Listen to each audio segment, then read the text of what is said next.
And welcome to the Gaggle, where we challenge and, if necessary, destroy media narratives. I'm George Samueli. It is now, it's quite late. It's 9:10 p.m. Central European Time, where the days are getting really, really brutally short.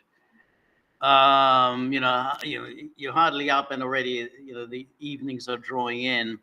Um, General Winter is on his way, and the memories of summer are already long in the past. However, um, welcome everybody who has joined me. Hope everyone is well. And it's now 3:10 p.m. On the east coast of the United States, noon 12:10. If our friends in Silicon Valley are here. So I don't know whether anybody saw the grilling that the acting director, Casey says, black as night, Vincent Price's voice. That's not bad. Not bad. Something else, speaking of Vincent Price, one of the best films, I think, with Vincent Price is one where he doesn't do the horror shtick. It's Otto Preminger's movie Laura, which is one of the real Hollywood classics. And Vincent Price plays a kind of ne'er-do-well playboy there.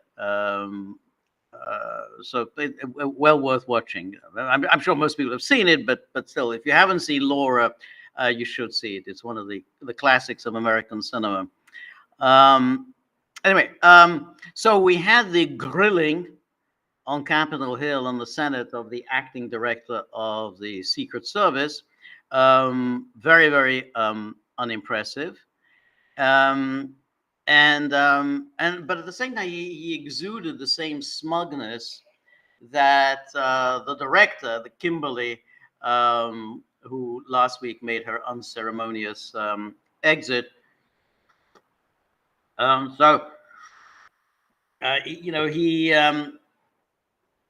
It was quite an extraordinary display of bureaucratic obfuscation, and the more that they talk, the more you have to convince yourself that there was a stand down order for the Secret Service, and that the stand down came from the Biden administration. The Biden administration, I think, was not unhappy to think that Trump would be assassinated. It was always a good chance that he would be assassinated, and therefore it put in a stand down order to the Secret Service. Repeated requests for additional security were denied, and the performance on July the 13th was pretty just a joke. And for which they still have no explanation at all why that roof was not secured, why no one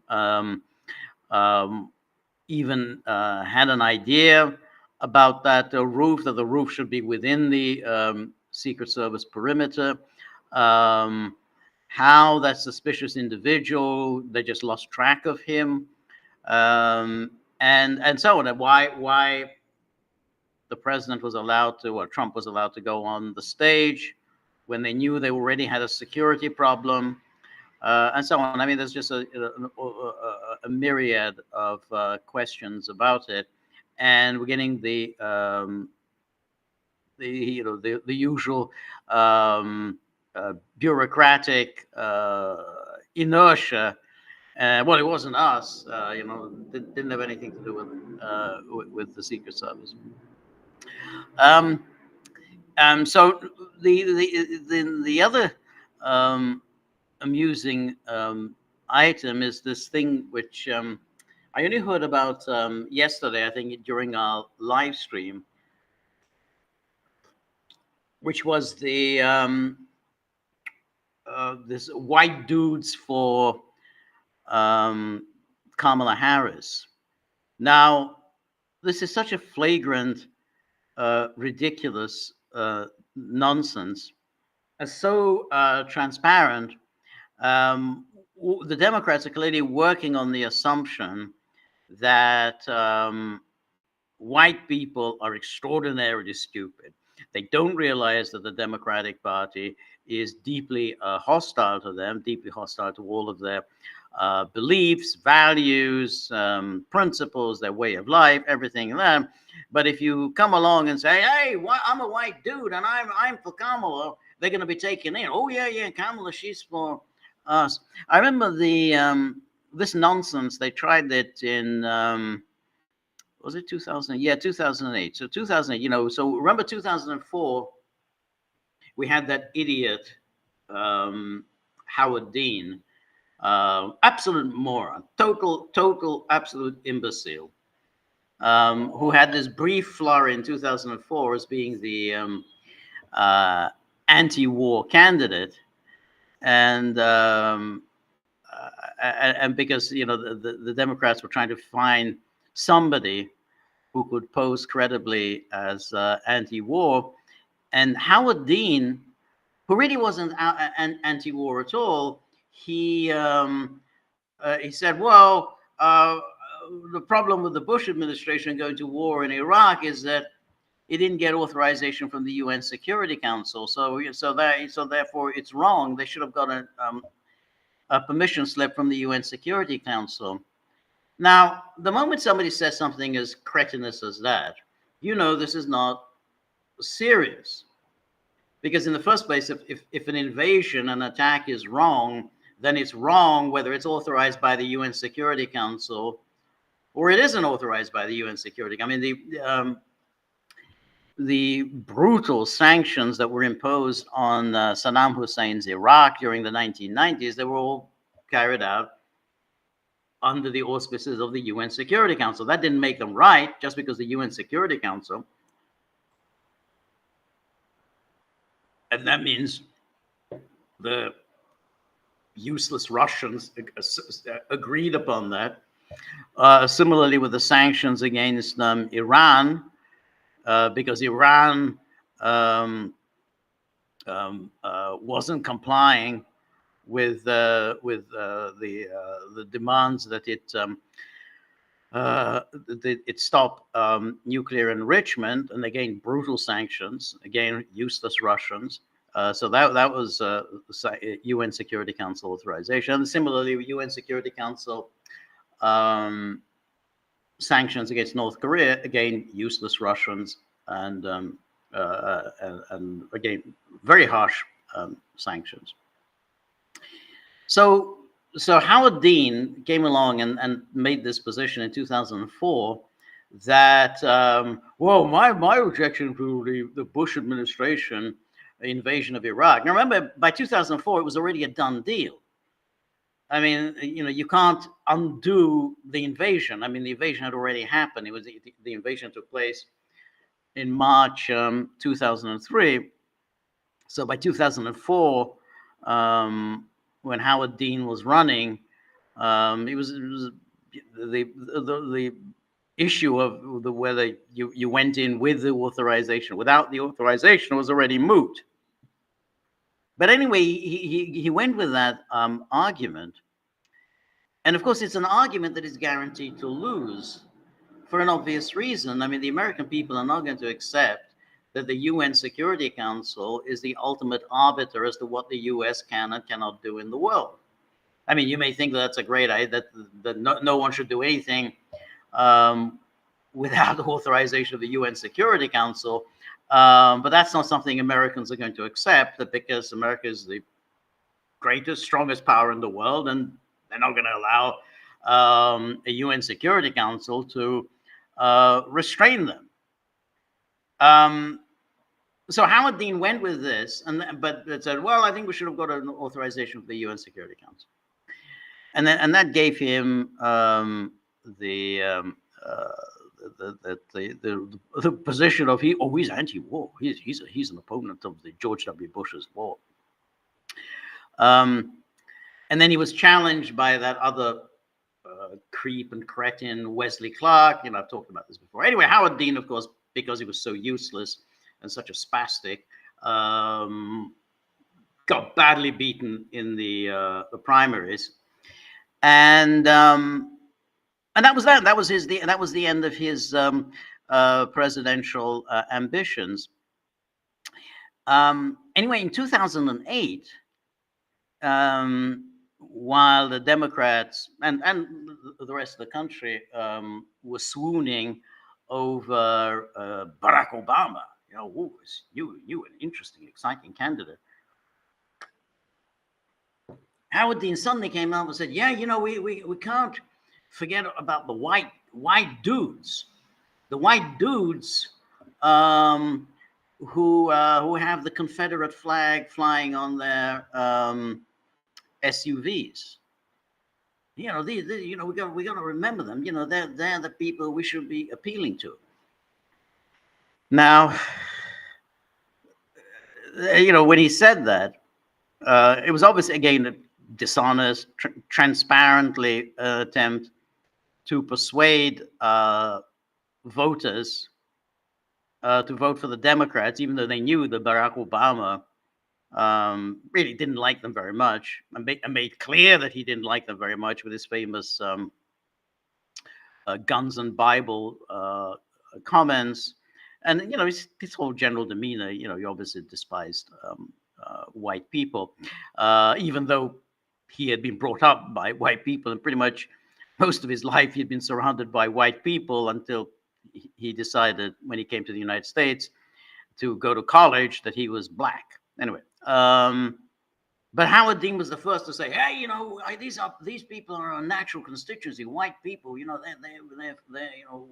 need to appeal to them."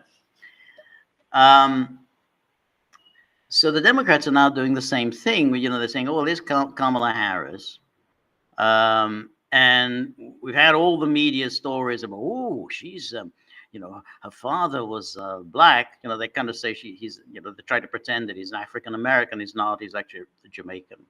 Her mother was Indian, so she's breaking I don't know how many different taboos all at once. I mean, she's a woman. Mother's an Indian, so South Asian. You go to the African American father. Again, he's not African American, but be that as it may. And so they're running with that. That this is this is an extraordinary historic breakthrough, and then they're realizing, yeah, but we've got this makes our appeal very narrow. How are we going to broaden our appeal?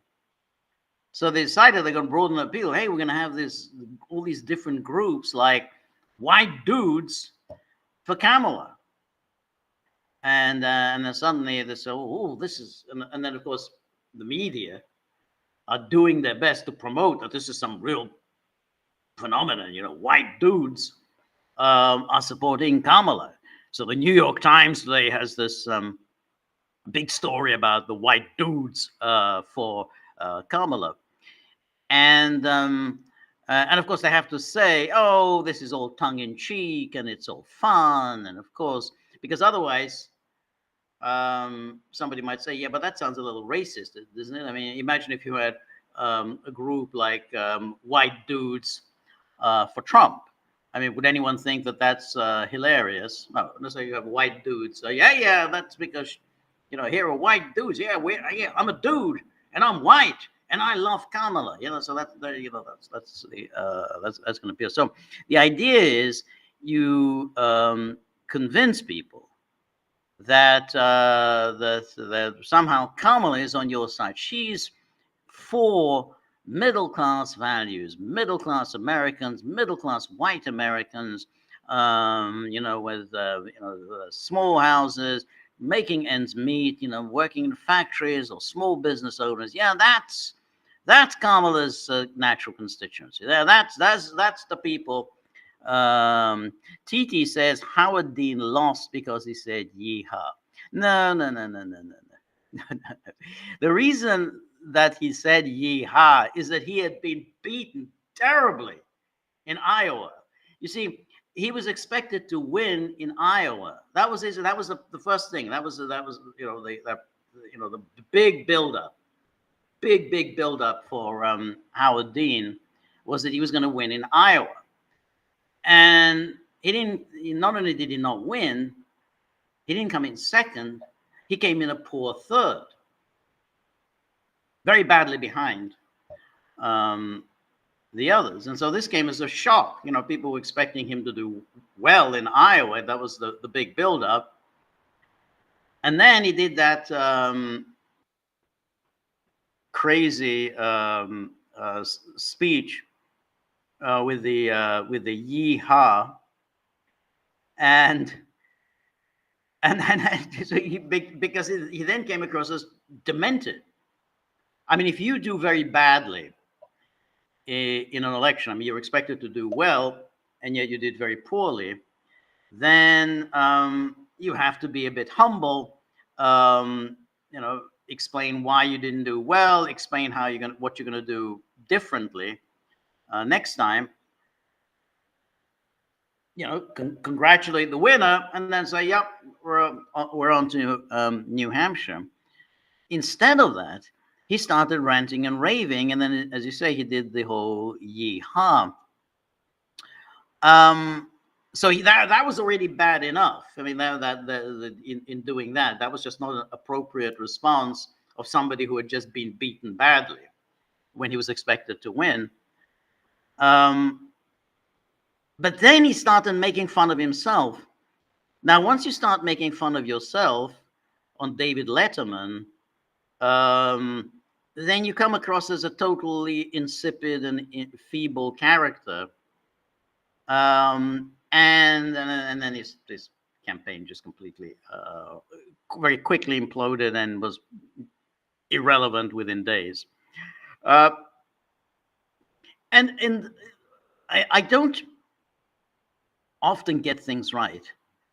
But I remember in 2004, as I was watching the campaign heading towards Iowa, I knew this guy was going to flop and flop terribly. I mean, you could just see it. This guy is useless, absolutely useless. He's either he's genuinely useless or he's deliberately sabotaging his campaign. There is no way in the world he's going to win in Iowa, and New Hampshire is going to win the nomination. I mean, you could just tell. It was obvious.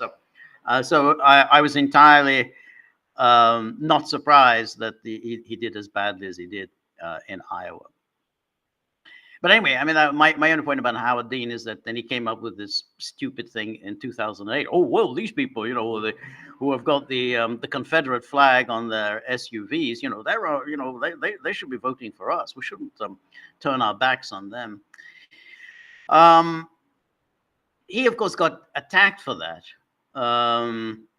and then kind of ended up as a kind of a creature on Morning Joe, one of those talking heads who gets up at the crack of dawn to show up with Joe Scarborough, but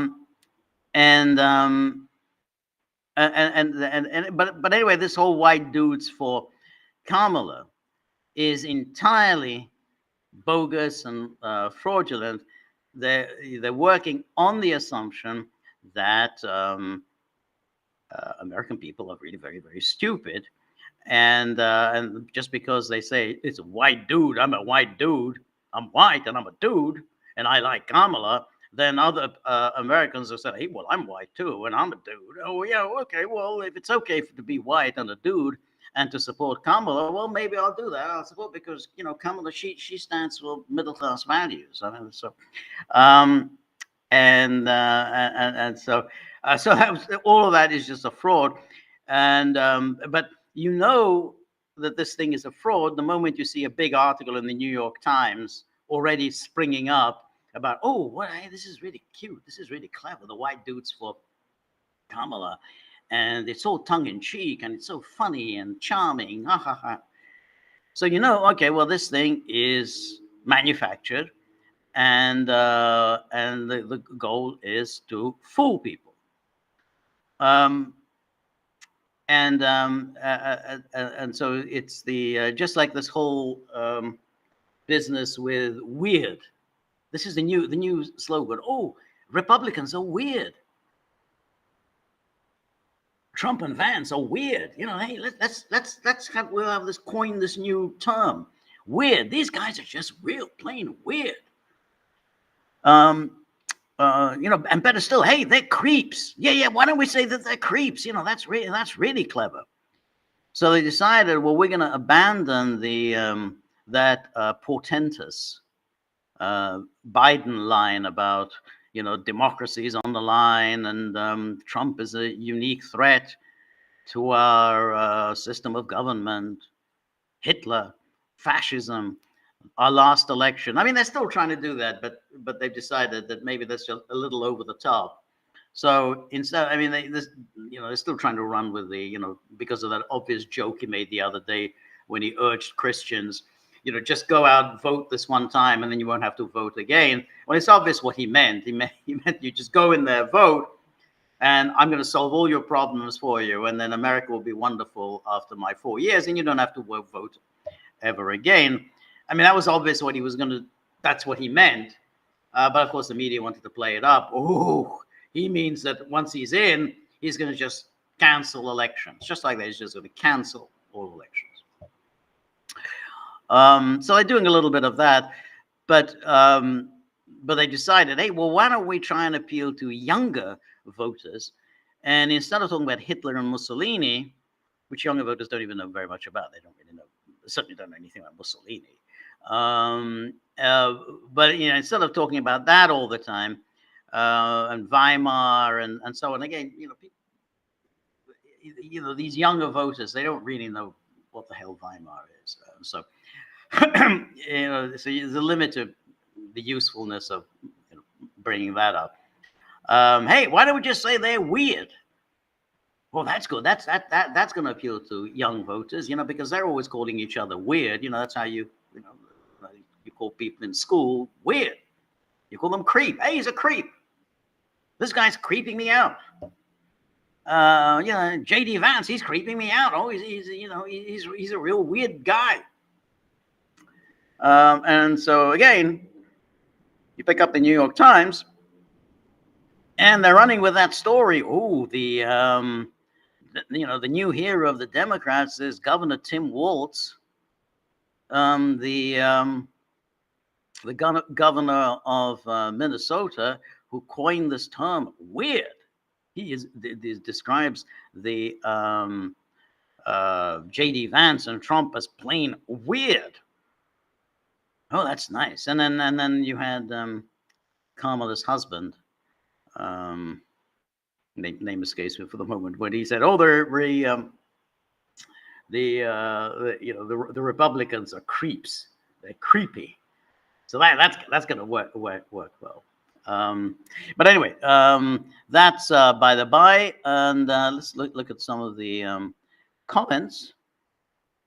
And I'll look first of all on our locals. And Danaki says, "Yosh day, George. Good evening, George. Always good to see you, Danaki. Out of curiosity, has anyone checked Moon of Alabama lately?" Well, not me. If he said in February that Ukraine has no military vehicles left, what is he saying now? What are they possibly left without? I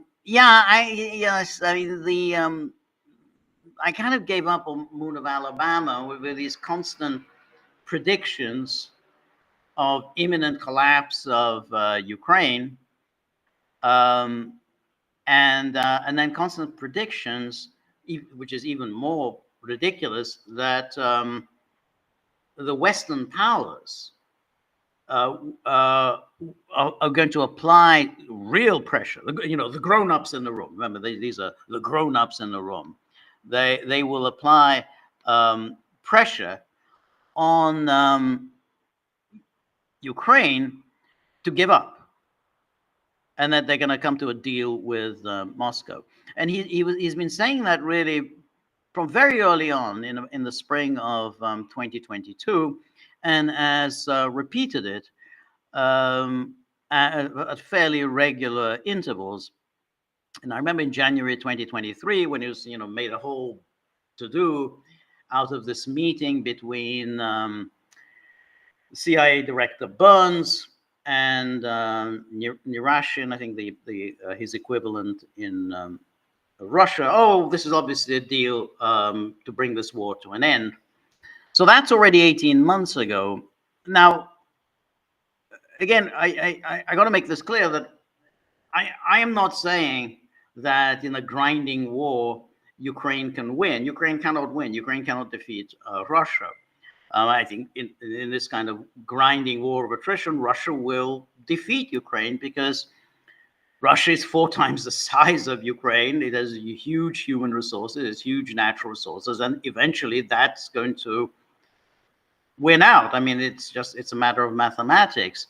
What I do say is that I don't think it's going to come anytime soon. I think it will come, but I don't think it's coming anytime soon.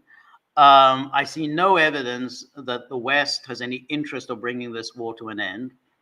The grown-ups in the room, I think they're quite happy to see this war continue, and have Slavs kill each other. I mean, what's wrong with that? You know, if you're NATO, it's not a problem for you. Let them kill each other. Fewer Slavs in the world. I mean, that's been the kind of the George Soros agenda since since he started getting involved in that part of the world. So they want a lot fewer Slavs alive.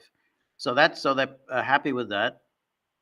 The Russians themselves have repeatedly said that they have seen no indications at all from the West that they're serious about any peace talks, and the Western leaders have all said we're not interested in talking. So that stuff that the Moon of Alabama, propagates. I mean, there's no evidence for it, and then I just sort of say, well, I can't go on reading this, and because it's just giving people, these fantastic, illusions about sort of imminent wars, and somehow there's going to be these peace conferences and so on.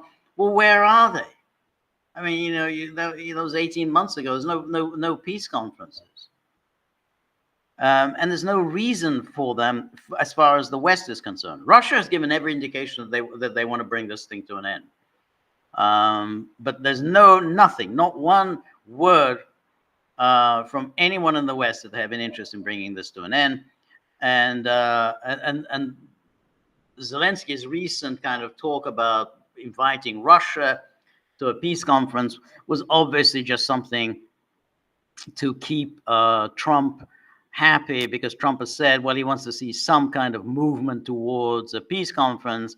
And so Zelensky made noise. Yeah, well, maybe the next time we have one of these big powwows, maybe we can invite Russia. It's just a meaningless thing. And Russia said, well, we're not going to attend anything like that, where we're just going to be berated by all the participants. So we have all these NATO countries there who are all with one voice, would just simply denounce Russia.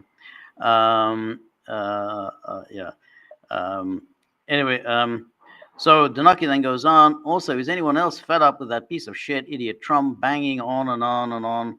How he would have kept the oil from Syria, now Venezuela. Who died and left him all the oil in the world? Yes. It's very strange. He's always done that. This whole thing about the oil. It was Iraq. We should have we shouldn't have withdrawn from Iraq. We should have kept the oil. And it was very strange, because how do you get to keep the oil? I mean, it's not your oil, and it's Iraq's oil.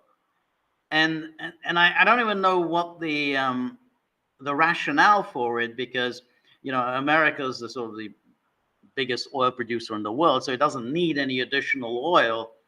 And that was, if you really want to hold on to the oil fields, that means that's a permanent military presence in Iraq.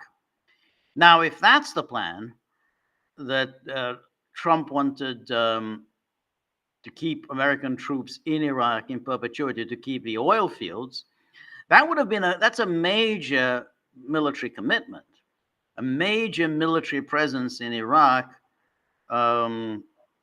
which would require enormous U.S. resources. And it's not exactly in keeping with the idea that Trump is a non-interventionist. I mean, if your plan is to keep Iraq's oil, then that's a big deal. That's a big commitment. It's of a piece, incidentally, with his thing. I mean, he attacked Biden for the way that he carried out the exit from Afghanistan. So many people were killed, and then, of course, leaving all the weapons there, and so on. But what's interesting about the Trump's critique is, I mean, you could say, yeah, this was badly handled, no question. I mean, Americans were killed, but he said, "Oh, well, I would have kept the Bagram Air Base because we can't allow China to get its hands on it." Well, if you're planning to keep the air base, then that means you're planning a major military presence in Afghanistan in perpetuity. I mean, you can't just hold on to an air base without having a large military infrastructure in place to ward off any attacks on Americans on the air base. Just like United States in South Vietnam, I mean, they had the Da Nang Air Base, but then when Da Nang Air Base came under attack, then of course the Americans had to bring in troops in order to defend the Da Nang Air Base. And then, and as the attacks, grew in intensity, Americans had to bring more and more troops in order to protect the Da Nang Air Base. And that hence the American escalation of ground forces in South Vietnam. Well, that's what would have happened if America had kept Bagram. So it's very strange. So basically, Trump has basically given a completely fraudulent presentation of his plans, because it's supposedly, he's America first. He's going to retreat from these stupid military commitments. He's going to preoccupy himself with American national interest, manufacturing industry, fighting off competition from China and all the rest. No more of these stupid military interventions. And yet, according to his own account, he was planning to maintain American troops massively in Iraq to keep the oil fields. I mean, Iraq it's a big country, and there's a lot of oil fields. So if you plan to hold on to that requires a very substantial presence. And then he wanted to hold on to Bagram Air Base in Afghanistan. So where's the retreat from foreign commitments? I'm not seeing it. But the odd thing is that nobody ever really challenges him on that, because of course the people who interview him, they kind of like military presence. So it sounds very much in keeping with neocon agenda. Yeah, we'll keep all our troops, everything, keep all our commitments, everything's going to be in place. And they say, yeah, that sounds about right. So nobody really says to him, yeah, what are you talking about?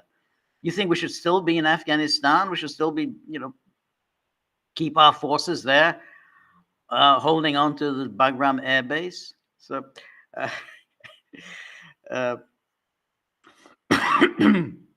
anyway, Robert, always good to see you. Thank you so much, Robert. And thank you for your generosity. Robert says, in regard to the goings-on in the Olympics opening ceremony, I'm reminded of Colonel Bat Guano's musings upon finding Mandrake holed up in the general's office. I think you're some kind of a deviated prevert. And I think General Ripper found out about your preversion and that you were organizing some kind of a mutiny of preverts. Is this now where we are? Has the Enlightenment somehow led to its own hijacking by what amounts to a mutiny of preverts? I think that's very well put. It's a very interesting question, because it really was a kind of a celebration of perversion, and it really has nothing to do with um, the Olympian spirit. I mean, if you say, well, what's the Olympics supposed to be about? Well, in rough terms, oh, it's about bringing together the peoples of the world in friendly competition. You say, instead of waging war against the other, against the stranger, you're engaged in friendly competition. You play sport, you shake hands before the competitive event, you then shake hands afterwards, and you remain friends throughout. I mean, that's really the idea of the Olympic spirit, and therefore it's a celebration of peace, peace among nations.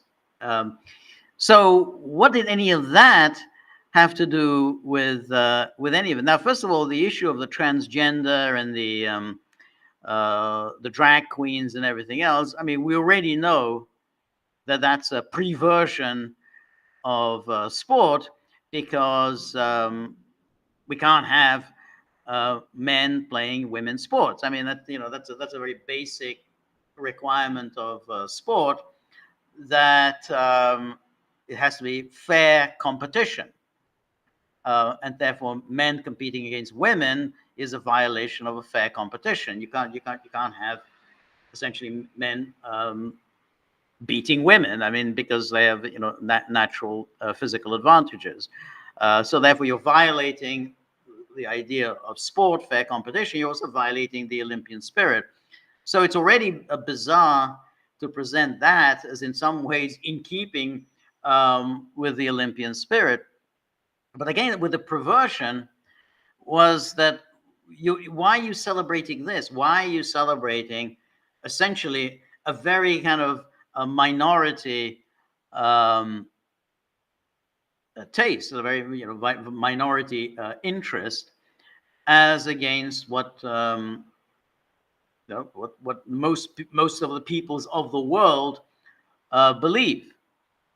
And indeed, the most of the peoples of the world, particularly of the non-Western world, and again, this is non-Western world which has arrived here and wants to compete. This non-Western world finds all of this deplorable, and they don't want it in their societies. We know that they've taken great umbrage with this sort of homosexualist propaganda emanating from the West, taking great umbrage at the idea of gay marriage, and obviously they're taking great umbrage at the idea of transgender. So this is kind of ramming down the throats of the overwhelming majority of the world, not just in the non-Western world, but even within the Western world. Even within the Western world, you have by and large the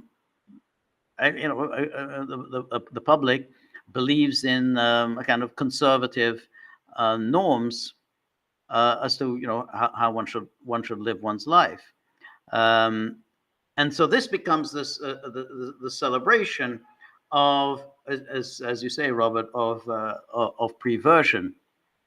It's done in the name of inclusivity, but of course there's nothing inclusive about this. It's exclusive, since it's actually a kind of a mockery um, of, uh, of most people. It's a kind of humiliation of most people. Um, I mean, it's very hard to say, well, this is, what has any of this to do with enlightenment?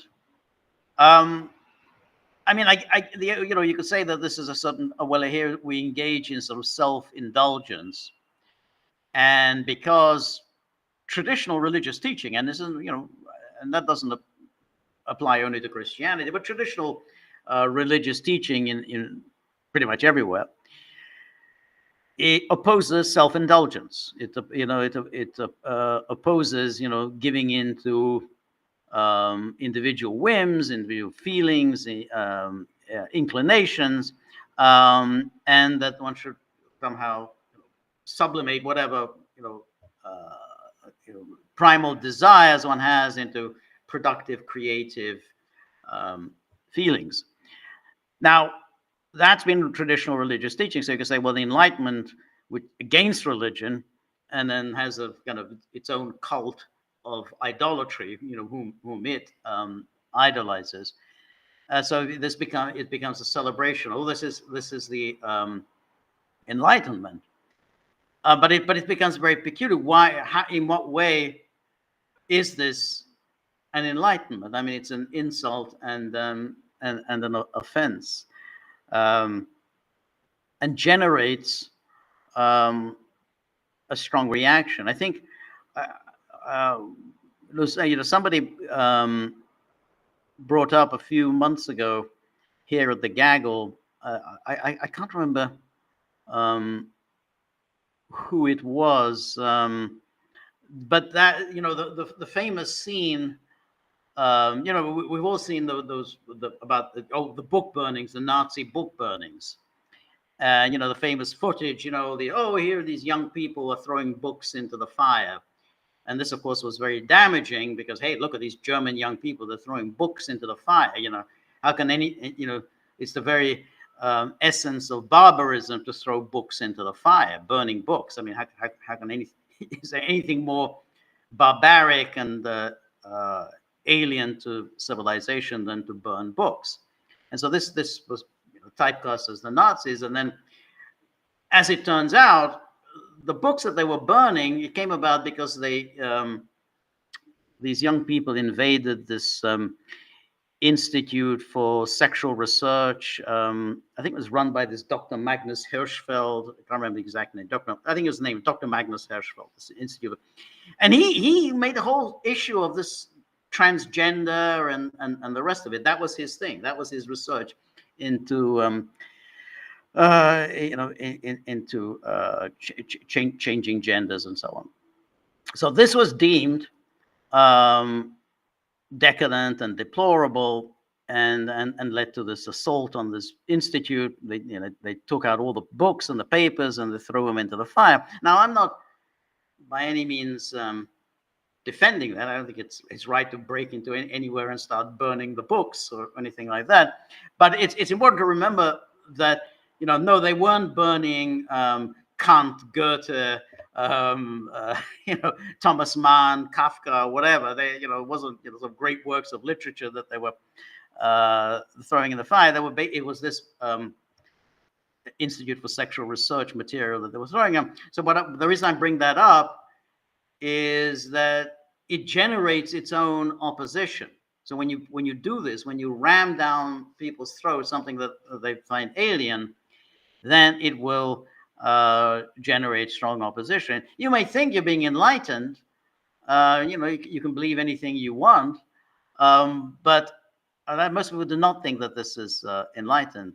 And I think the kind of this Western embrace of the homosexualist agenda, because that's what it is. I mean, this isn't just the agenda that used to be like in the 1960s. We decriminalize homosexual acts between consenting adults.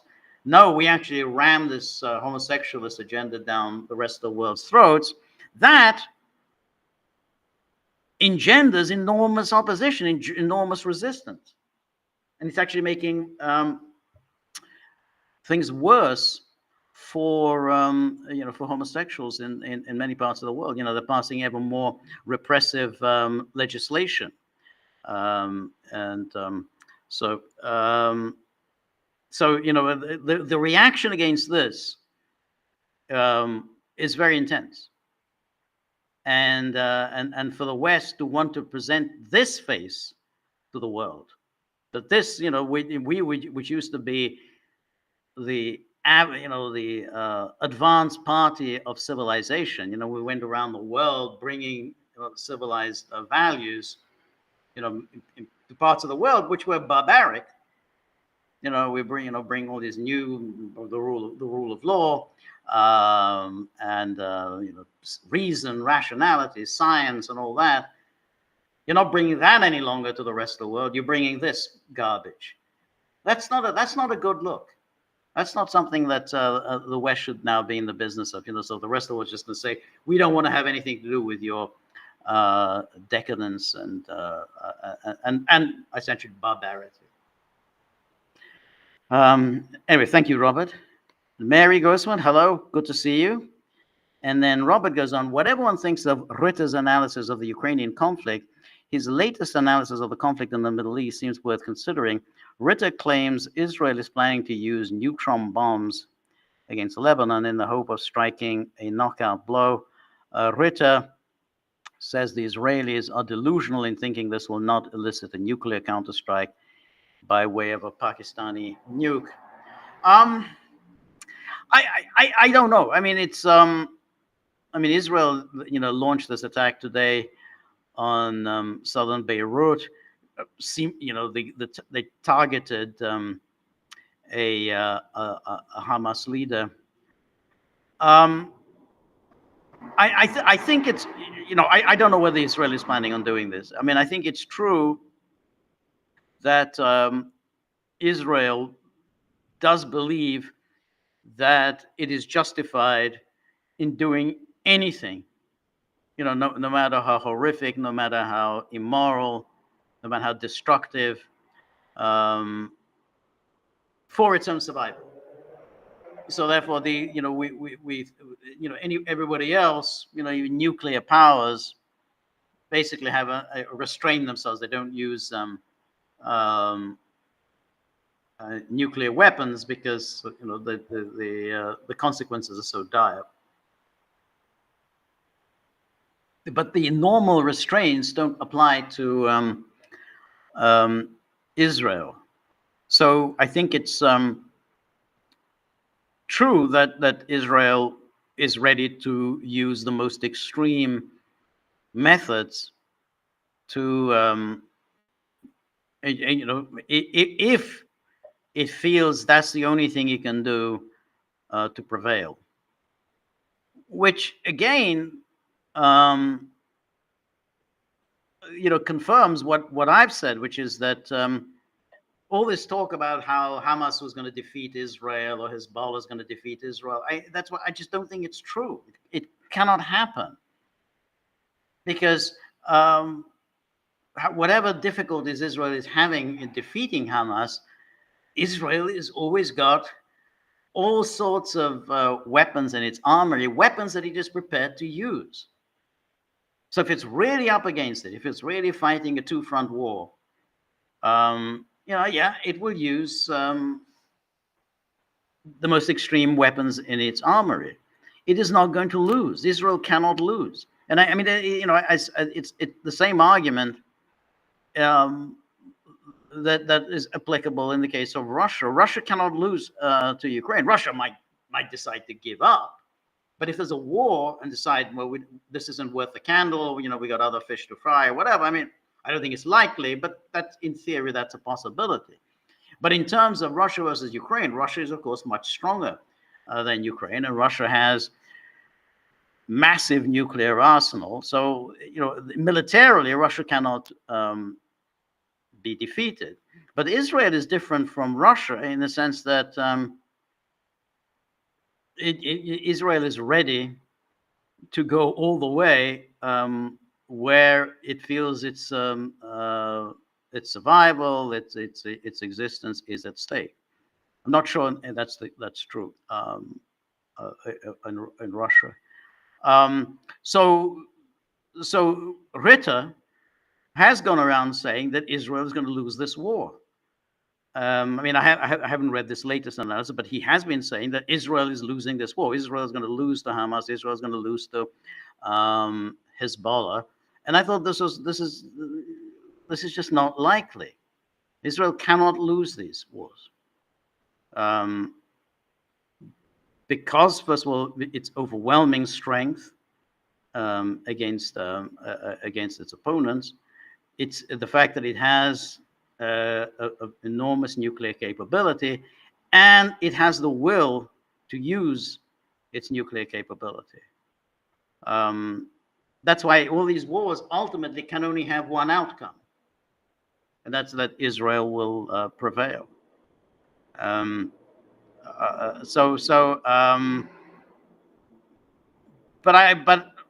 the issue of Pakistan getting involved, I don't know. I don't know.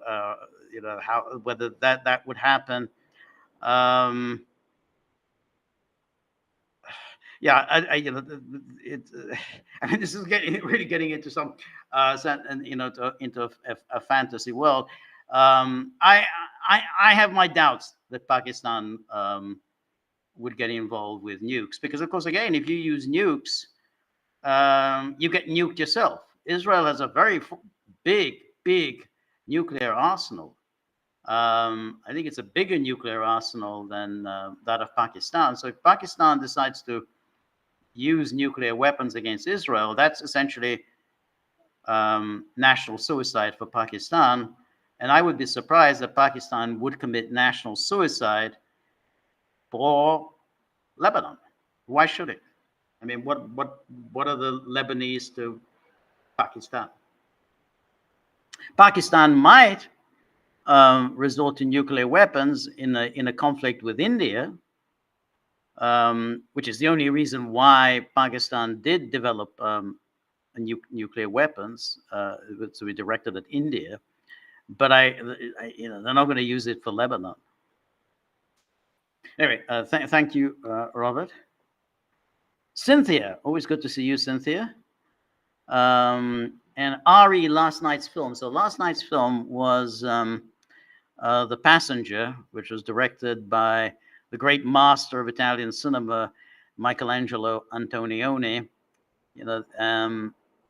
And he made a number of films in the 1960s. He did it in Italy. And then he went to London and he made Blow Up, which is always the quintessential 1960s film. A very interesting film. Then he went to the United States and and made a film that everybody trashed, Zabriskie Point. I think he made that about 1970. And then he made this film, which was set in Africa and then in Spain. The Passenger, and starred Jack Nicholson and Maria Schneider. Anyway, Cynthia goes on. Last I said, it finally dawned on me that Locke wore red and white in order to blend into his immediate surroundings, i.e., the red and white car. Earlier on, he also wore a green shirt, enabling him to blend into the green grass he was lying on and some other green scenes he was in at the time.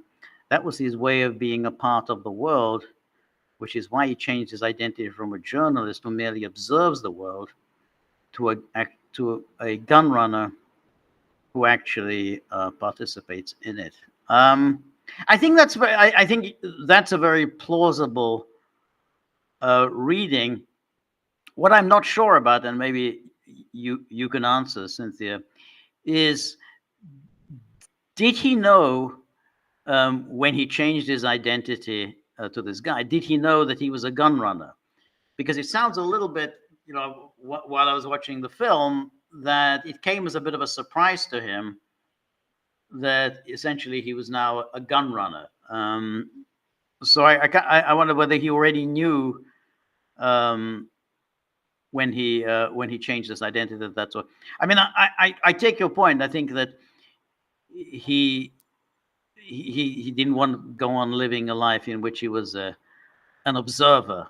He wanted to be an actor in the world. I'm just not sure that he knew when he took the identity of the dead man that he was a gun runner, because it sounds like he was kind of caught by surprise that he was suddenly involved in this murky gun running black market world. So that's but I think that point about that he didn't want to be an observer, he wanted to be an actor. I think that's right. I think that is what Antonioni was getting at here. I mean, he was Antonioni was the master of the angst of people sort of finding stuck in a life in which they don't really know what they're doing in this. This kind of it's almost like a life that they don't even understand. It's they're alienated from their own existence. I mean, the interesting thing is I mean, the film that really propelled him into a kind of international celebrity, Antonioni, was L'Avventura. I think it came made about 1960,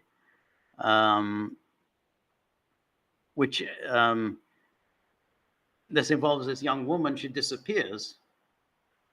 We don't know what happens to her. She just disappears, and then her friend and the her boyfriend look for her. They try to find where she is, and then of course, as they're looking for her, the friend and the woman's boyfriend, of course, they have to start having an affair of their own, and then they kind of forget all about the woman that they're looking for, and that's the sort of the part of the sort of, I don't know, the existential angst of Antonioni, with the fact that they're suddenly, they completely forget about it. It's like they become preoccupied with their own romance, and neither of them is giving any thought to the fact that this woman has disappeared, completely without any reason, explanation.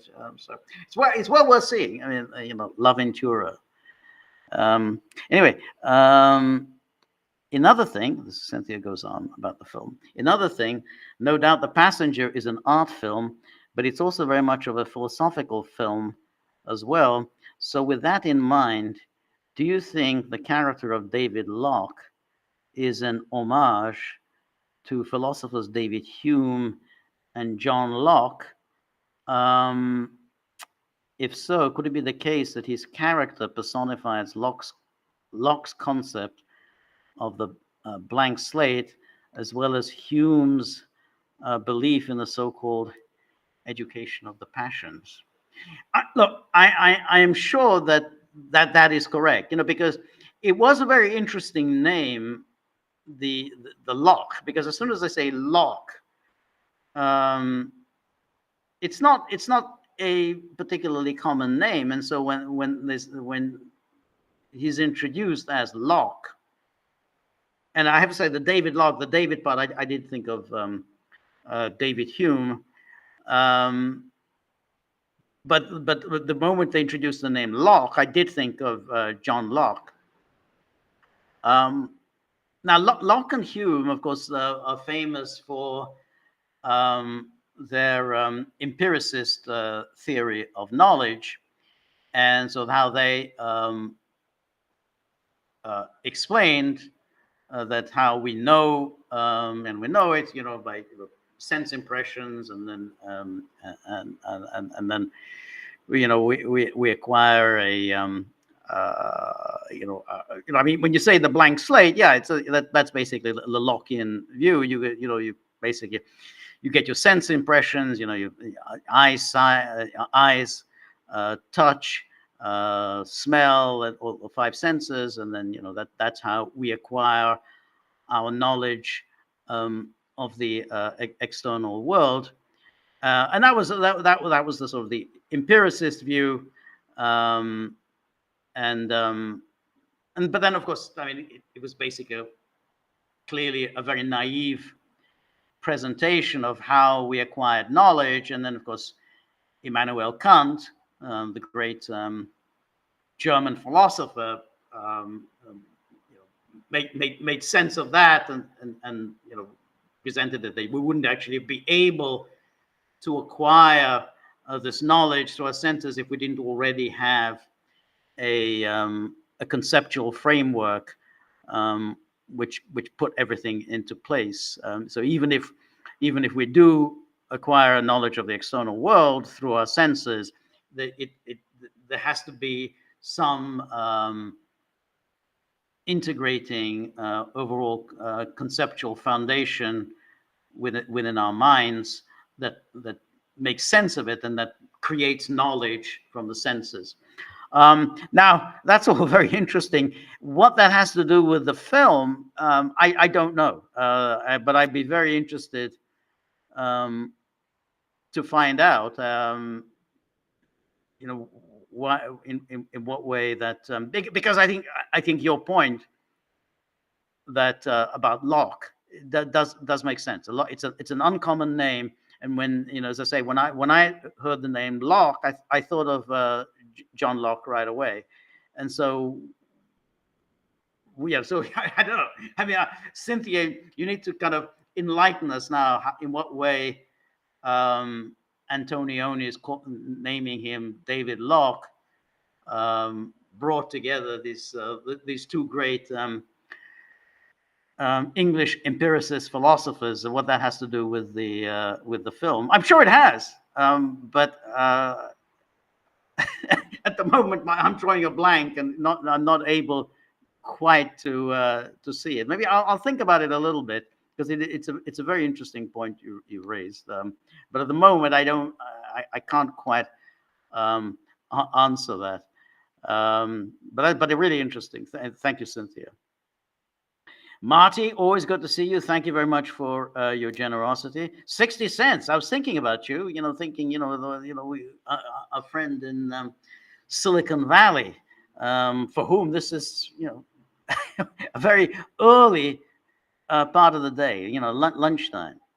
Anyway, so greetings, George and fellow Gagglers. It may be about 1 p.m. in Silicon Valley when you reach my message. Yeah, it's lunchtime. Here, it's a well, we're already heading towards the deep into the night. I saw that the White Dude's account on X was shut down.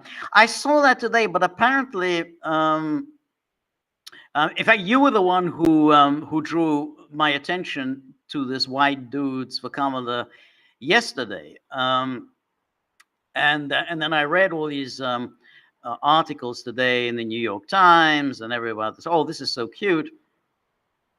And then I saw that it was shut down on X, but then it says it was only temporarily shut down. So I think that the people at X, not the brightest bulbs in the world, figured that this must be some kind of a racist KKK organization. So they shut it down. But then, when it was pointed out to them that no, this is a Democratic Party operation in order to bring over dumb white hicks and get them to vote for the Democrats, then they reopened it. So as of this moment, as far as I know, it's been that account has been unfrozen. So, but thank you for bringing my attention to that, and then of course all the awful, disgusting, gushing articles about it, all utterly fraudulent. Summer Petrus. Update from the man on the spot, please. Is there any impact in Hungary yet of Ukraine's blockage of oil? I ask because I'm planning a motor tour of northern Hungary and Slovakia next month. Well, that's a very good question, because today, I don't drive, so my only knowledge about energy prices is when my landlord presents the energy bill for the previous month, and then I have a little bit of a heart attack and then pay up. So it's now what is it, July the 30th? So I'll probably be seeing that in 2 or 3 days, and then I'm going to get a sense of whether this has already had an impact on energy prices. It is obviously going to have a significant impact. Now, at the moment, even if it's having an impact, it's limited because it's the summer. But once the the heating bills start going into effect, then I think it's going to have a huge impact. And it's clear that the EU isn't going to do anything for Hungary. I mean, that it's Hungary is, and Slovakia have made complaints about this, what Ukraine is doing, and the hardships that it's causing, and say, yeah, but Ukraine can't go around doing that because Ukraine is applying for EU membership. I mean, Ukraine signed this EU association agreement. The first thing the coup government did after the overthrow of Yanukovych, it signed this association agreement. So it can't go around hurting EU member states. And if you read the articles in Politico and elsewhere, they say the rest of the EU is saying we're sick of Hungary. We're not interested in Hungary's complaints. We're not going to do anything about it. If Hungary has to pay more for its energy needs, Hungary has only to blame itself. It should have ended its dependency on Russian oil 2 years ago. We told Hungary that it should end its dependency, but no, Hungary continued getting its oil from Russia via its pipelines. So, we don't care about Hungary, and they made clear that they're not going to do anything about it. So I would imagine that nothing much is going to happen about this, and that Hungary is going to have to pay. Hungarians are going to have to pay a lot more for their energy needs. I don't see how this is going to be resolved in any way that's favorable for Hungary.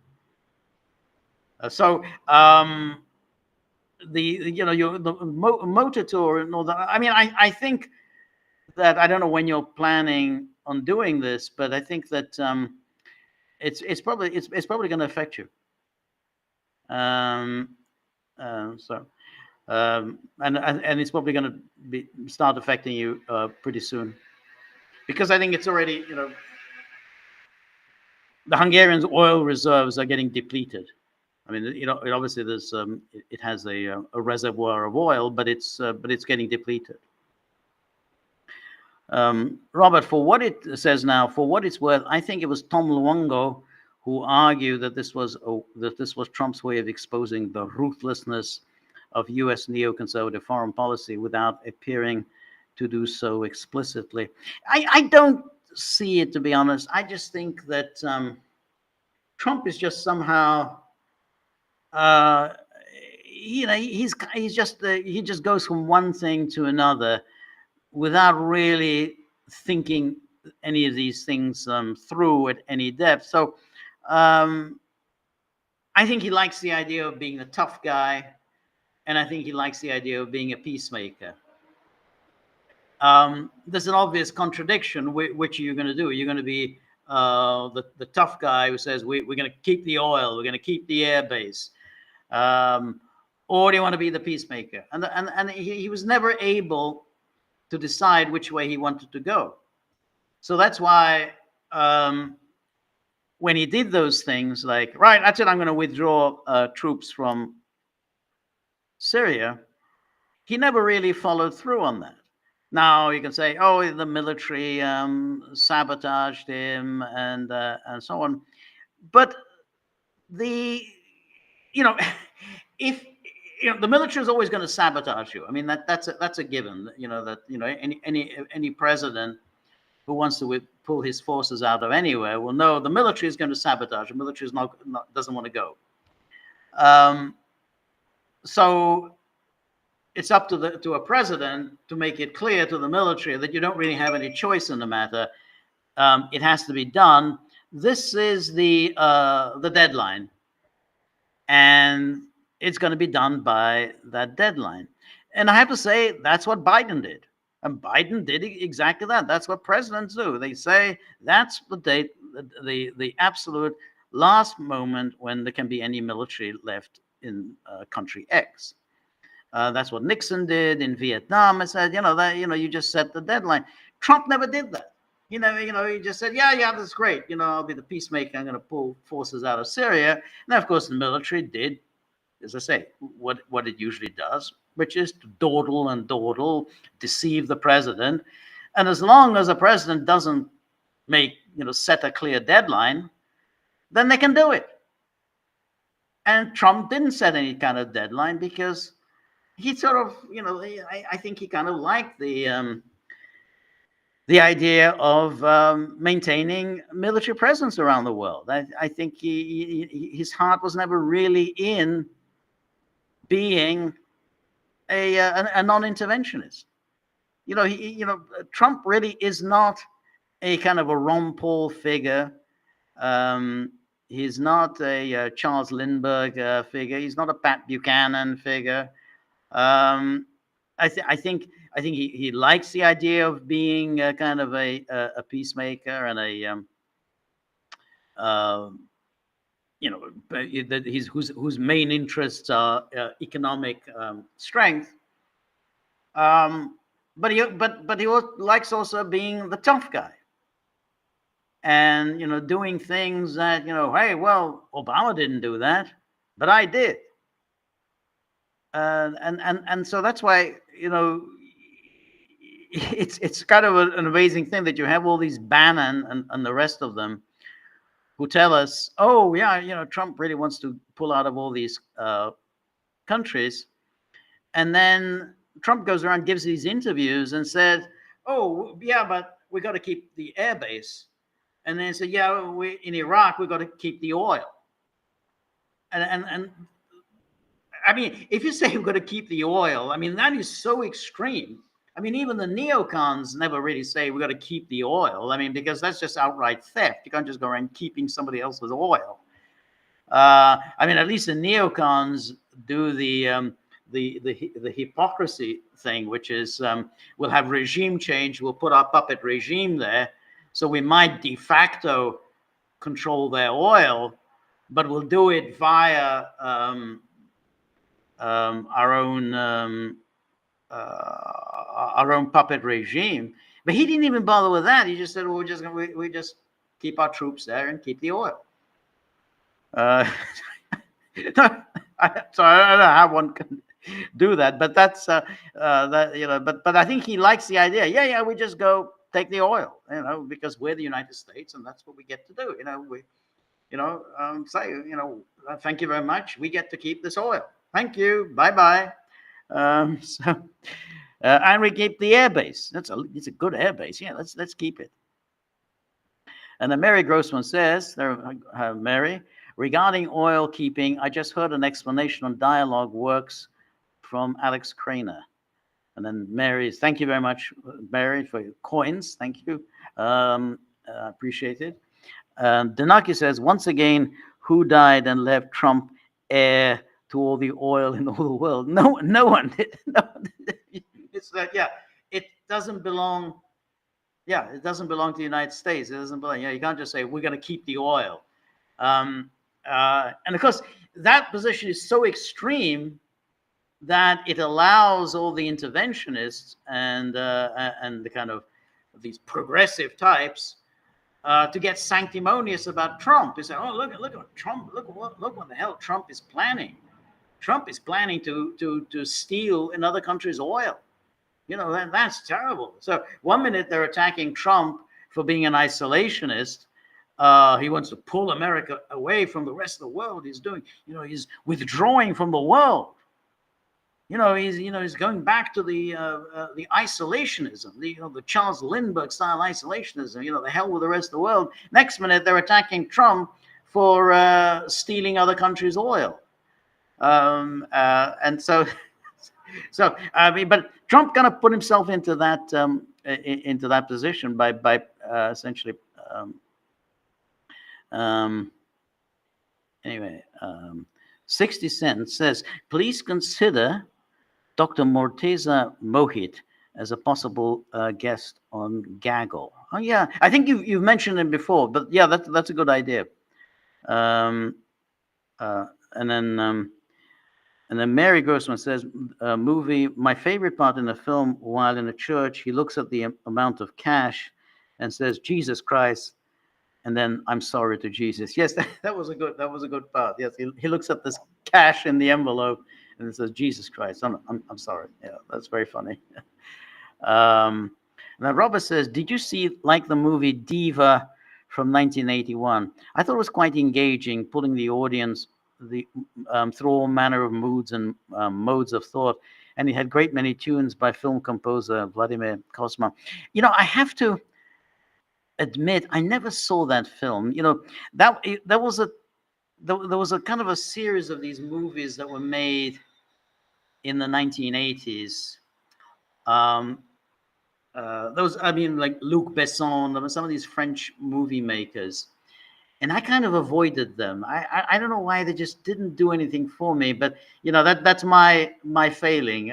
Rather than that, I'm going to take a look at that. I'm going to take a look at Diva, because maybe, I mean, I should see that. But somehow the number of those movies from the early 1980s, French movies of the early 1980s, I kind of took a pass on that. I didn't like the people who liked them. There were people around who were raving about this, and there were all constant articles in the Guardian and other rags about films like Diva. And I thought, no, this is not my sort of thing. I don't want to watch this. But it's a long time ago. One shouldn't hold on to those prejudices. I'm going to take a look. But thank you for that suggestion.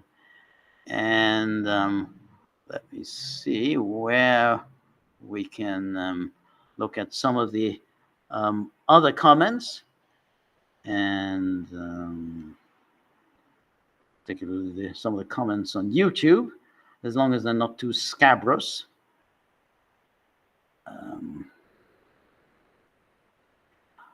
But apropos what I was saying to Cynthia, if you can come up with an explanation of how that thing with Locke and Hume, because now you've really intrigued me, why Antonioni would want to bring up Locke and Hume in that film. And it's I mean, I think your point about being part of the world and not being part of the world. I mean, I see that. I mean, and maybe that is what he was trying to do there.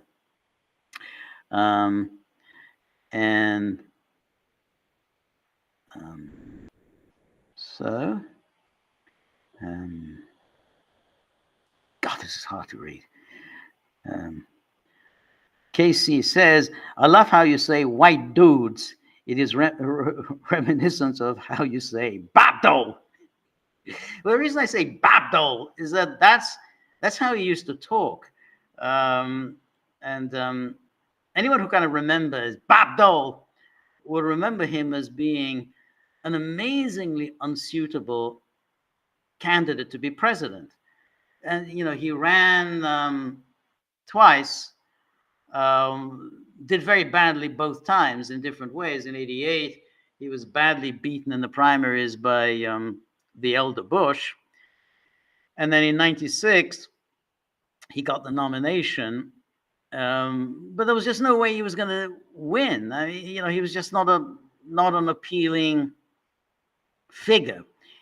He was obviously angry, and while he had a certain sense of humor, a kind of sharp, sarcastic sense of humor, he was obviously somebody in a pretty foul mood. Now, he was very badly wounded in World War II, he had difficulties moving. I think his right arm was almost completely useless, unable to move it, and that, I think, contributed to his foul mood. But that's not really how you become an attractive candidate. And I remember in 88, when he snarled at the elder Bush, saying something like, "Quit lying about my record." That sank his campaign. I mean, he said it in such an aggressive, angry way that people didn't. So Babdo.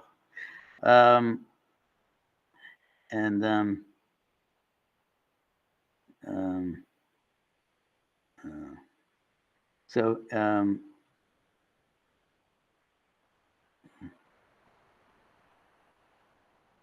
so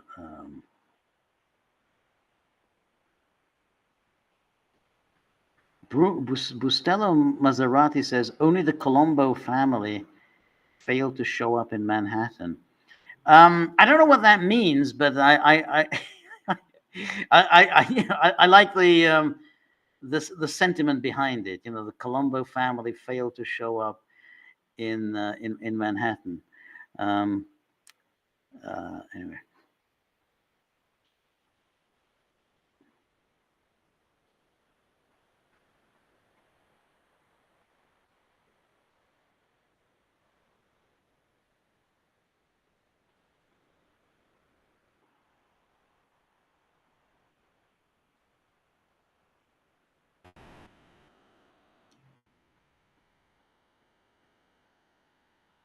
Casey says, I remember the Howard Dean yeehaw, no social media, just legacy media.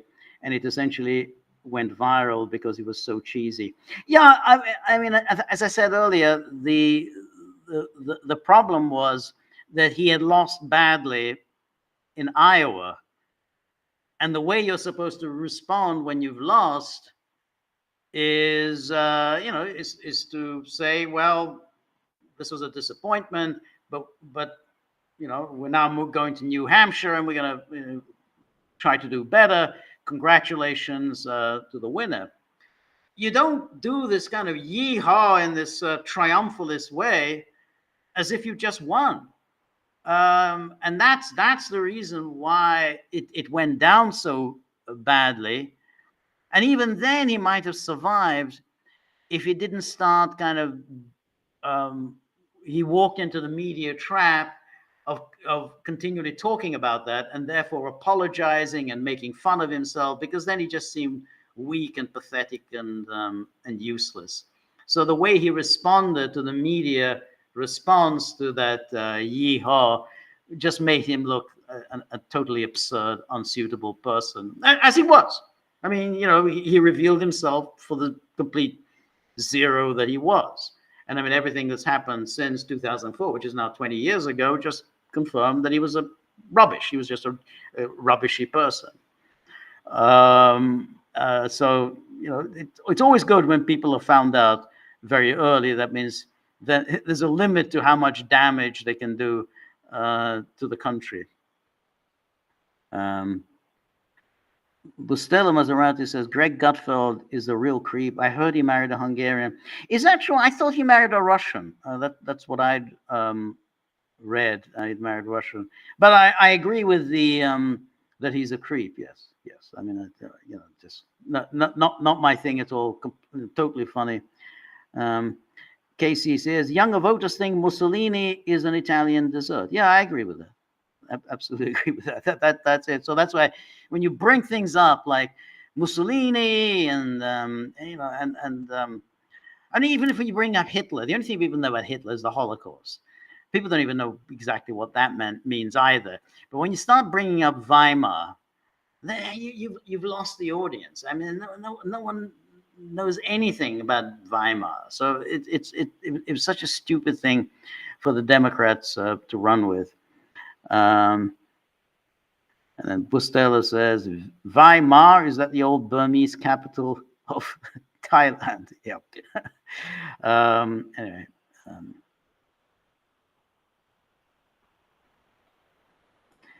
Casey says, Minnesota nice, Minnesota weird.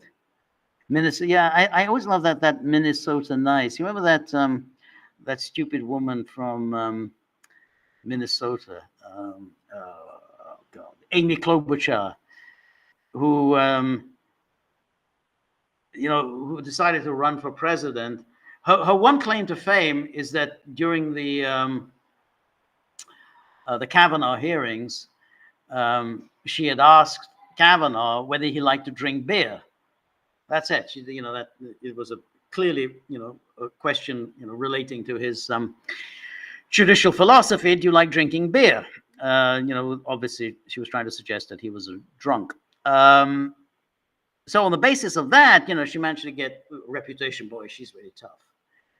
And then she decided to throw her hat into the ring the next year in 2019, and then her selling point was not that she did so well against Kavanaugh, but that she represented Minnesota nice, which is a strange thing to present yourself as. Well, I'm Minnesota nice, particularly as, unsurprisingly, it turned out she really wasn't terribly nice, and we soon find out that she wasn't very nice to her staff. Her staff really detested her. She was very nasty, and then she had all sorts of bad habits, like eating her salad with a comb. She would comb her hair, and then she would eat her salad with a comb, which was, not exactly very hygienic. So that was that with regard to that one.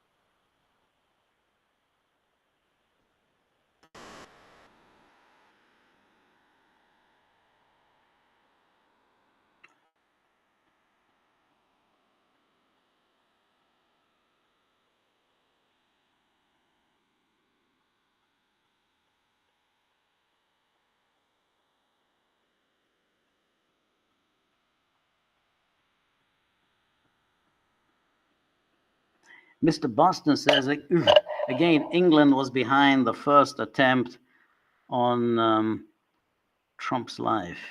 Which attempt are you talking about? I mean, I think in terms of trying to destroy him through Russiagate, that's I think possible. Christopher Steele was involved in that. That means MI6 was involved. If MI6 was involved, then the British government was involved. I mean, I agree with that. But if that's what you mean by an attempt on Trump's life. Incidentally, we didn't mention it. There seems to be some development now about this this guy Crooks, the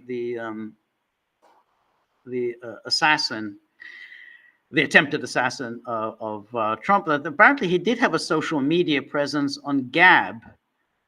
And according to the guy who's the founder of Gab, I forgot his name,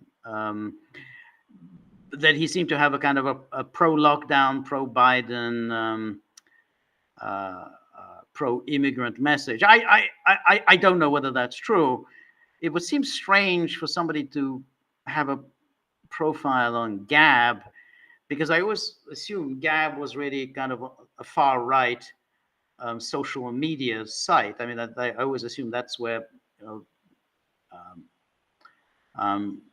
right wingers, white nationalists, they tend to gravitate to Gab. So I'd be surprised that that he'd be there. And I mean, the thing is about Crooks is that he's very young. So even talking about the lockdowns, you're talking about he had to have been about 16 or 17 at the time. So to say, well, he was pro this or anti that, yeah, he was 16. I don't know how much meaning there is to talk about somebody who was about 16 or 17 as to what he said at the time. But anyway, that seems to be at least the latest story about his social media presence.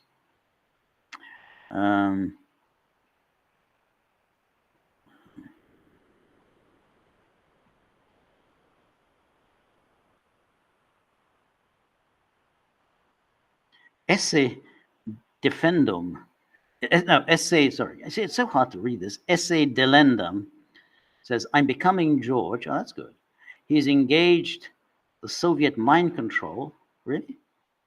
His thoughts are conditioning my Dasein. Oh, that's really good. Dasein, for anyone who doesn't know, Dasein comes from Heidegger, from Sein und Zeit, his classic Being in Time. And that was the term that he coined to denote human existence. So he didn't want to say human existence. He said Dasein, which, if you translate it from the German, means being there.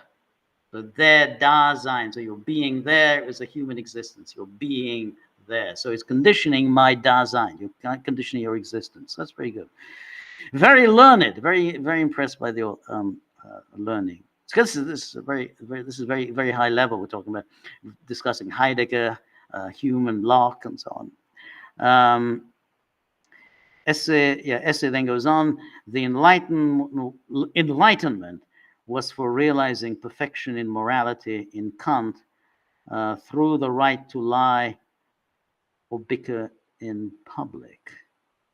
I mean, I agree with you about in Kant, perfection in morality. I mean, but Kant's the morality was generally, he kind of updated the fundamental Christian principle, but gave it a philosophic twist, which is that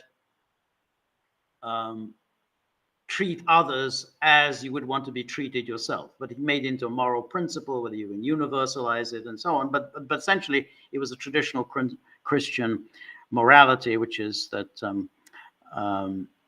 you treat the people the way you would want to be treated yourself. Mr. Boston says Rudolf Steiner debunked Kant. All right. Well, I don't know. I mean, I think. That's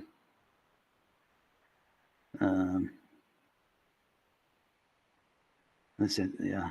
All right.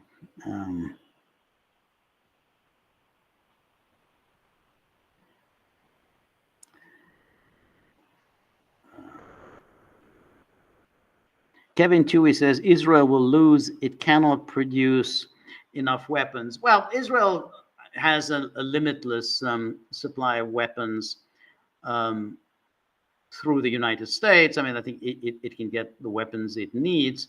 But as I said, Israel has the ultimate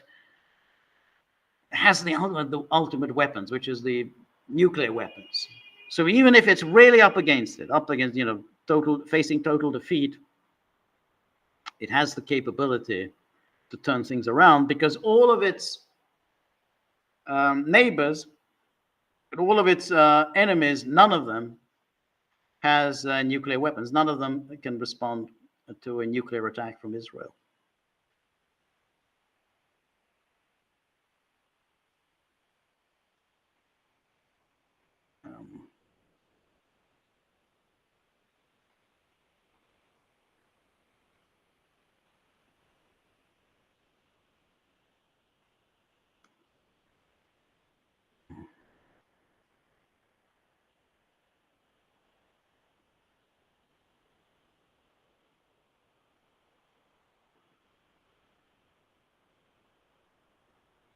Redwine says, I wonder what this chat is all about. However, I just caught the name Antonioni, the Italian filmmaker. In the 60s, Italy had a strong communist party. Hollywood versus Cinecittà. Yeah, the Italians had a very strong communist party. And it reached the point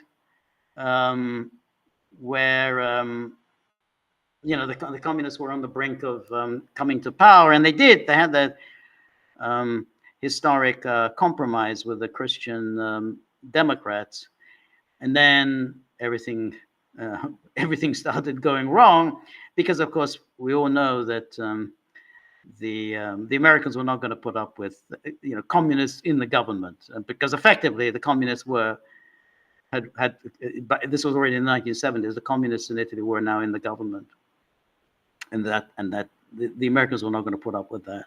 Kissinger said they were not going to put up with communists in the government.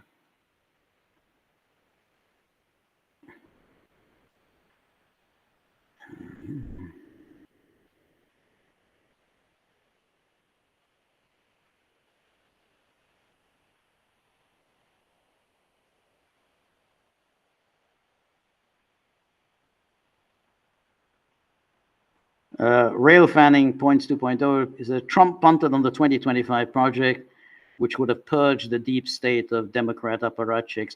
I agree with you, incidentally. I see no reason for him to be so negative about the Project 2025. I mean, obviously, it's not his program. I mean, it's the Heritage Foundation program, and Heritage has been doing this, since time immemorial. It started doing that in the before Reagan's first term. That was one of the first time it presented one of these programs, and it does it every 4-8 years. So Trump could have said all that, just said, well, this is a Heritage Foundation program. It's not my program. But instead, he just kept attacking it, and then you have to think, why are you doing this? I mean, as you say, I mean, this was precisely a purge of the deep state, the very people who had undermined your presidency even before you took the oath of office. That's exactly what you want. I mean, these are the people who set out to destroy you, and Heritage provided a map as to how to go forward and doing that. And instead, Trump started attacking it, and then went on and on attacking the Project 2025. So I mean,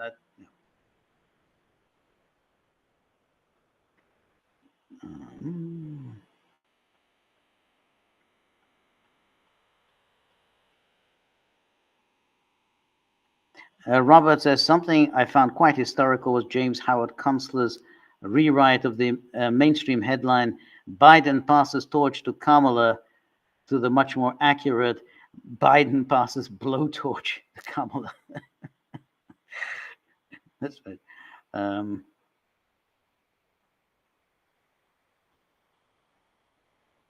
So S.A. Dillendam says Crooks was right-wing before he switched. We don't know that, actually. I mean, none of this has been confirmed. It's true that the guy at the FBI claimed that Crooks had been right-wing. But again, he was saying this about, some years earlier, which means he was about 15 when he was making those comments. But then this FBI guy said, "Well, we don't have this confirmed." And then this one, and then it says that Gab, the Gab guy, said that he had these messages. But if he switched, if what you're saying is true, he switched. It's surprising that he continued on Gab, because on Gab, he wouldn't get a very sympathetic audience. I mean, that's just it's a very very right-wing social media site.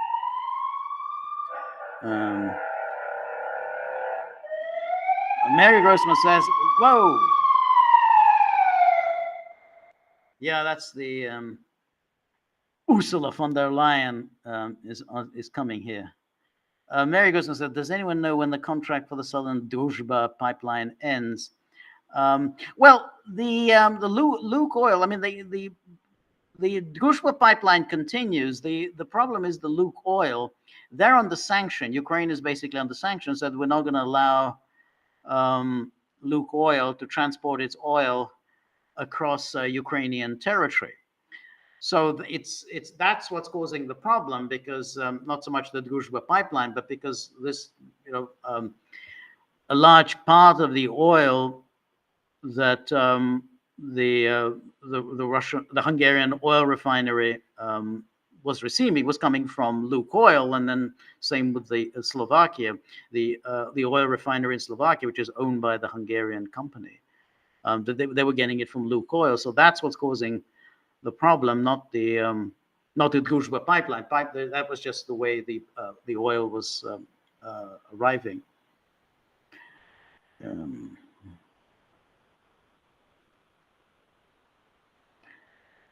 Linz, good to see you, Linz. God, the political personalities are so boring. Trump on Ingram last night said nothing new. Yeah, I agree. I watched that. I would have thought, being shot in the ear, you would have had a eureka, a revelatory brain change, but no, even his sons are more articulate. Then Kamala is having a brat attribution. Yawn. Yeah, I agree. It was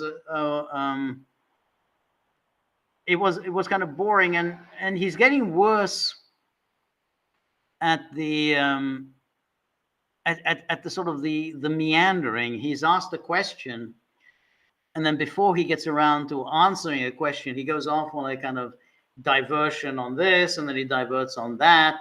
It's really basically he's just chewing up the time. I mean, he seems like he's running out the clock. I mean, you could sense with Ingram, and I'm no fan of Ingram, that she was getting a little frustrated that he wasn't answering her questions. Every time she asked a question, then he started, about the Supreme Court, and he was, starts going on and on about his views on the Supreme Court and so on, but he didn't really address, Biden's ridiculous plan to reform the Supreme Court. But you'd have to say Trump has now honed this into a fine art of just not answering a question and just running out the clock. You have so many diversions, so many other things that you want to talk about, that there's really very little time at the end of this ramble to answer the question that you're asked.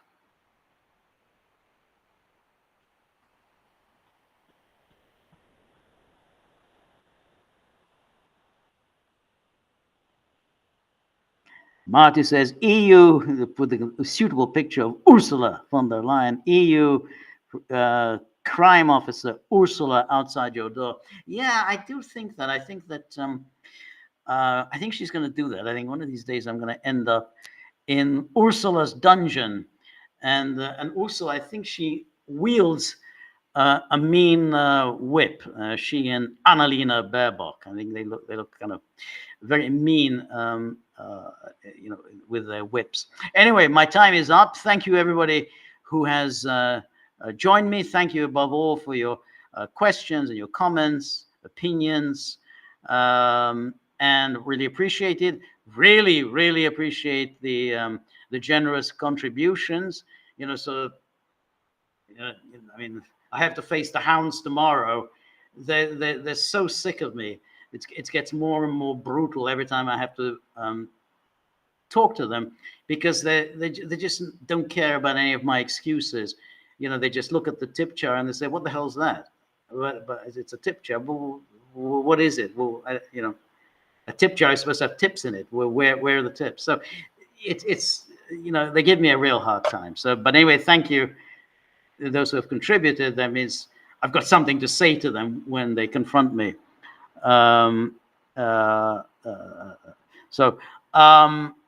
We will be back next Thursday, which is 2 days' time, and look forward to speaking to you then. Until then, all the best. Good night. See you then. Bye-bye.